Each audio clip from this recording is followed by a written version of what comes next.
Hello again, it's Joey John Maguire. I'm in my new, recently found Wetherspoons watering hole, the Edward Rains, and that's in Rains Park, south of Wimbledon, that's South London, United Kingdom. About to recite one of two poems I wrote in the early hours of this morning, uh, and it's in my new book, which is Get Well Soon. Don't think you can see all of that, maybe. And it's called The Shifting Sands. Here we go. To think how easily duped I'd been into believing that the world extended no further than Whitley Bay to the east, and Hexham the other way. But it's easily understood when you realize these were day trips, my first brushes with steam, the furthest extent of my childhood travels, never north to cross the Scottish border, and never south of Gateshead into foreign territory. Naivety gets blamed for most things, all part and parcel of ignorance, and we're all ignorant until we know better in this never-ending world of shifting sands.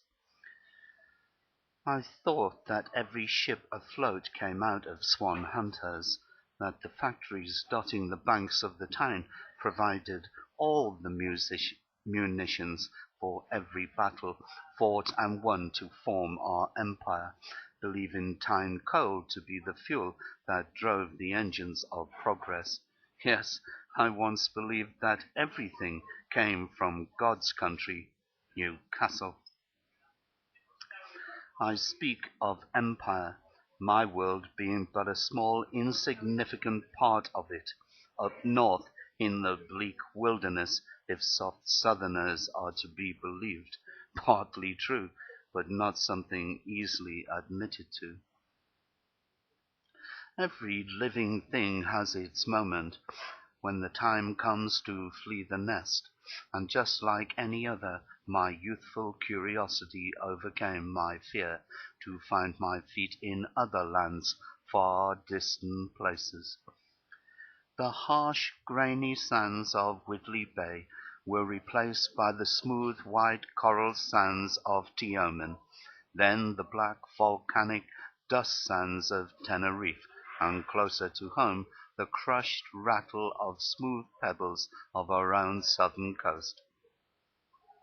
It didn't take long for me to realize how small my world had been, how in technological terms the real world had been shrinking as my world exploded into a myriad source of adventures and exploration. And not only were the sands different, they were always shifting, so too true of everything around me. I could no longer take anything for granted, including the four seasons, the bedrock of my comfort zone throughout my childhood, spring, summer, autumn, and winter, not guaranteed as time and sand shifted between extremes. Suddenly life became a greater challenge than I had ever thought to exist, and I realized I'd have to conform to stay in touch with the many dogger banks of time, and I also realized that the world was not a place to tire of, with all its hidden complexities, its sounds and smells and its movements.